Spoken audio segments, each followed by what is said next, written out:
Easy go.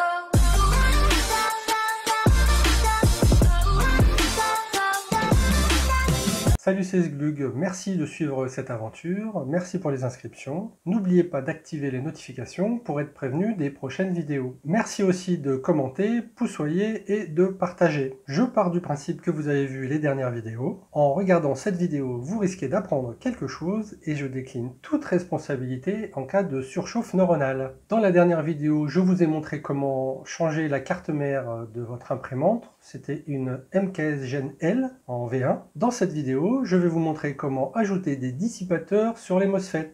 Allez, c'est parti! Alors voici la carte MKS Gen L1. Là vous voyez MKS Gen L1. C'est celle que j'ai démontée dans une précédente vidéo puisque le MOSFET qui est ici, là, il avait cramé.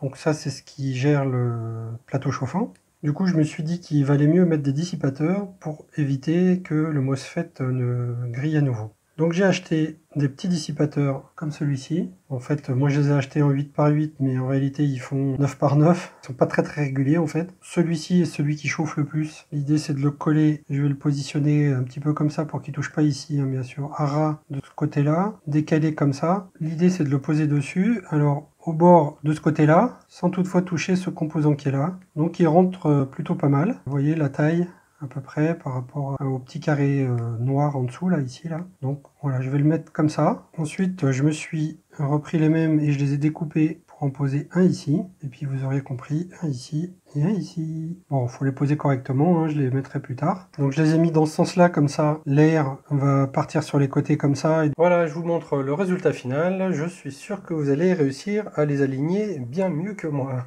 Voilà, les dissipateurs dont je vous parle, je les ai trouvés sur AliExpress pour 2,50 $ les 30. Donc ces petites choses-là. Ils sont vendus pour des cubes de 8,8 par 8,8 par 5. Bon, en réalité, il faut un petit peu plus, mais à ce prix-là, on va quand même pas être très exigeant. Dessous, la partie bleue, c'est un petit autocollant à retirer. En dessous, il y a une surface collante. Si vous faites attention quand vous découpez votre dissipateur, vous pouvez conserver cette petite partie-là et l'utiliser après. Et ici, je vous montre une partie que j'ai découpée, donc pour vous montrer qu'on peut le faire, que ça fonctionne. Voilà, dans cette vidéo, nous avons appris à ajouter des dissipateurs sur les MOSFET pour aider à leur refroidissement. N'hésitez pas à mettre des commentaires et à partager. N'oubliez pas de vous abonner et d'activer les notifications pour être prévenu des nouvelles vidéos. Si vous avez aimé ou pour m'encourager, poussoyez.